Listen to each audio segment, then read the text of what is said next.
নমস্কাৰ প্ৰিয় দৰ্শকসকল, পোনপ্ৰথমে আজি অন্য এটা ভিডিঅ'লৈ সকলোকে স্বাগতম জনাইছোঁ।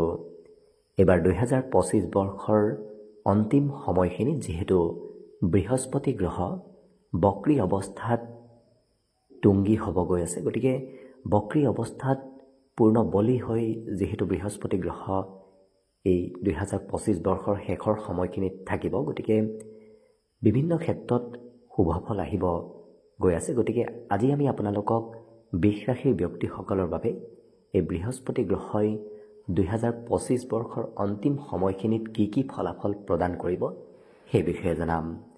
কাৰণ বৃহস্পতি গ্ৰহ হৈছে শুভফল প্ৰদান কৰা গ্ৰহসমূহৰ ভিতৰত অন্যতম প্ৰধান গ্ৰহ। কাৰণ বৃহস্পতি গ্ৰহই যেতিয়া শুভফল দিয়ে সকলো প্ৰকাৰৰ শুভফল প্ৰদান কৰে। গতিকে আপোনাৰ বাবে কেনেধৰণৰ ফলাফল এইকেইটা দিনত আহিব জানিবলৈ ভিডিঅ'টো শেষলৈকে চাই থাকিব।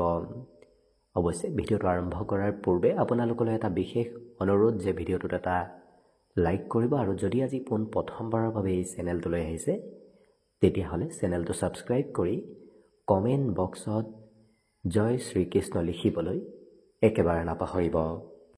এইবাৰ 2025 বৰ্ষৰ শেষৰ সময়খিনিত বৃষ ৰাশিৰ ব্যক্তিসকলৰ ওপৰত বৃহস্পতি গ্ৰহৰ অমৃতময় দৃষ্টি পৰিব। কাৰণ যদিও বৃহস্পতি গ্ৰহ এই ৰাশিৰ ব্যক্তিসকলৰ বাবে তৃতীয় স্থানত থাকিব, তথাপি কিন্তু য'ত য'ত দৃষ্টি পৰিব সেই দৃষ্টিসমূহ অতি শুভ দৃষ্টি হিচাপত পৰিগণিত হ'ব। কাৰণ বৃহস্পতি গ্ৰহৰ দৃষ্টি বৃষ ৰাশিৰ ব্যক্তিসকলৰ বাবে এই বছৰটোৰ শেষৰ সময়খিনিত অমৃতময়ী হ'ব গৈ আছে। যিহেতু প্ৰথম দৃষ্টি পৰিব সপ্তম স্থানত, গতিকে সপ্তম স্থানত বৃহস্পতি গ্ৰহৰ দৃষ্টি পৰাৰ লগে লগে আপোনাৰ বৈবাহিক সম্পৰ্কত মধুৰতা আহিব। যদি আপুনি বিবাহৰ উপযুক্ত ব্যক্তি তেতিয়াহ'লে বিবাহৰ খা খবৰবোৰ আহিবলৈ ধৰিব। বিবাহৰ প্ৰস্তাৱ, বিভিন্ন ধৰণৰ প্ৰস্তাৱসমূহ আগবাঢ়িব ধৰিব। কাৰণ 16 ডিচেম্বৰলৈকে বৃহস্পতি গ্ৰহৰ এই অমৃতময়ী দৃষ্টি আপোনাৰ ৰাশিৰ ওপৰত থাকিব। গতিকে বিবাহ বাৰুৰ ক্ষেত্ৰৰ ফালৰ পৰা, দাম্পত্য ক্ষেত্ৰৰ ফালৰ পৰা বৃহস্পতি গ্ৰহই বিভিন্ন ক্ষেত্ৰত শুভফল প্ৰদান কৰিব। কাৰণ বৃহস্পতি হৈছে দাম্পত্য ক্ষেত্ৰৰ কাৰক গ্ৰহ। লগতে আপুনি যদি ব্যৱসায় বাণিজ্য কৰি আছে, ব্যৱসায় বাণিজ্যত বৃহস্পতি গ্ৰহৰ অমৃতময়ী দৃষ্টিয়ে আপোনাৰ ব্যৱসায়ত উন্নতি, ব্যৱসায়ত লাভালাভ দিব ধৰিব। গতিকে ধন টকা পইচাৰ কাৰক গ্ৰহ বৃহস্পতি গ্ৰহৰ যিহেতু দৃষ্টি ব্যৱসায়ৰ স্থানত থাকিব, গতিকে ব্যৱসায় বাণিজ্যত উন্নতি প্ৰগতিৰ পথবোৰ মুকলি হ'ব। বিভিন্ন ব্যক্তিৰ সৈতে ব্যৱসায়সমূহ আপোনাৰ চিনাকি আগবাঢ়ি যোৱাৰ সম্ভাৱনা এইকেইটা দিনত দেখা পোৱা গৈছে। গতিকে অতি শুভফল আপোনাৰ ব্যৱসায়ৰ স্থানতো আহি পৰিব।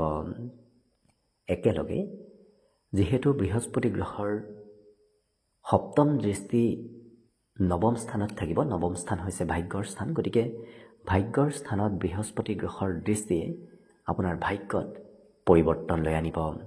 গতিকে নোহোৱা কাম বনবোৰো হৈ উঠিব এইকেইটা দিনত। ফাঁচি থকা কাম বনবোৰত অগ্ৰগতি আহিব, মনৰ আশাবোৰ পূৰণ হ'ব, আৰু পিতৃৰ উন্নতি প্ৰগতিৰ যুগ আহি পৰিব। গতিকে আপোনাৰ ভাগ্যৰে পিতৃৰ উন্নতি হোৱা এইকেইটা দিনত আপুনি লক্ষ্য কৰিব। যদি আপুনি যিকোনো কামত পিতৃৰ কামত যদি যায়, তেতিয়া দেখিব পিতৃৰ কামসমূহ খুব সুকলমে হৈ উঠিব। আপোনাৰ ভাগ্যৰে পিতৃৰ কামসমূহ আগবাঢ়ি যোৱা দেখা যাব। ধৰ্ম কৰ্মৰ প্ৰতি আস্থা বিশ্বাসো অকণমান বৃদ্ধি পাব। ভগৱানৰ সৈতে আপুনি জড়িত থকা এই বছৰটোৰ শেষৰ সময়খিনিত পৰিলক্ষিত হ'ব। লগতে এই ৰাশিৰ ব্যক্তিসকলে যদি উচ্চ শিক্ষা লৈ আছে তেতিয়াহ'লে দেখিব উচ্চ শিক্ষাত ভাল ফলাফল আপুনি দেখুৱাব পাৰিব। কাৰণ বৃহস্পতি গ্ৰহৰ পূৰ্ণ দৃষ্টি উচ্চ শিক্ষাত থকাৰ লগে লগে উচ্চ শিক্ষাত থকা ব্যক্তিসকলে ভাল শিক্ষা অৰ্জন কৰিব পাৰিব। পঢ়া শুনাত আগ্ৰহ বাঢ়িব, পঢ়া শুনাত মন বহুৱাব পাৰিব। বিগত দিনত যদিও পঢ়া শুনাত সিমান মন নাছিল, কিন্তু এতিয়াৰ পৰা পঢ়া শুনাৰ ক্ষেত্ৰৰ ফালৰ পৰাও আপোনাৰ উন্নতি প্ৰগতিৰ যুগ আহি পৰিব। লগতে বৃহস্পতি গ্ৰহৰ অন্য এটা অমৃতময়ী দৃষ্টি অৰ্থাৎ নৱম দৃষ্টি একাদশ স্থানত থাকিব। একাদশ স্থান হৈছে উপাৰ্জনৰ স্থান। গতিকে উপাৰ্জন পাতিত বৃদ্ধি পাব। আপুনি মনৰ আশা কৰা মতে উপাৰ্জন কৰিব পাৰিব, কাৰণ ধন টকা পইচাৰ যিহেতু বৃহস্পতি গ্ৰহ কাৰক গ্ৰহ, গতিকে ধন টকা পইচাৰ কাৰক গ্ৰহই যেতিয়া কাৰক স্থানত দৃষ্টি প্ৰদান কৰে তেতিয়া সেই আৰ্থিক ক্ষেত্ৰত সবলতাৰ যোগ আহি পৰে। গতিকে আপোনাৰ বাবেও এইকেইটা দিনত আৰ্থিক স্থিতি কিছু সবল হৈ পৰা দেখা যাব। গতিকে একাধিক পথেৰে ধনৰ আগমন হ'ব।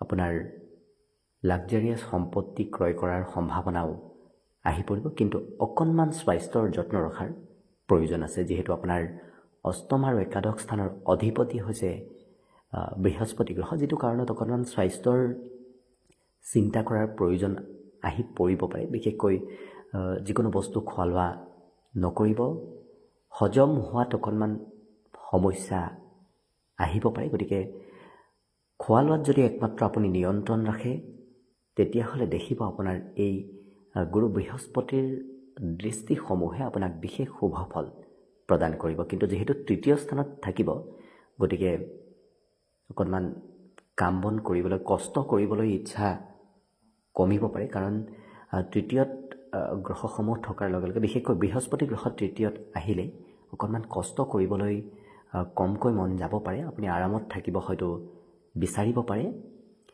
বাকী ভাতৃ ভগ্নীৰ শুভ খবৰ লাভ কৰিব। আপোনাৰ ভাগ্যৰে আপোনাৰ ভাতৃ ভগ্নীৰ উন্নতি প্ৰগতিৰ যোগ দেখা পোৱা গৈছে।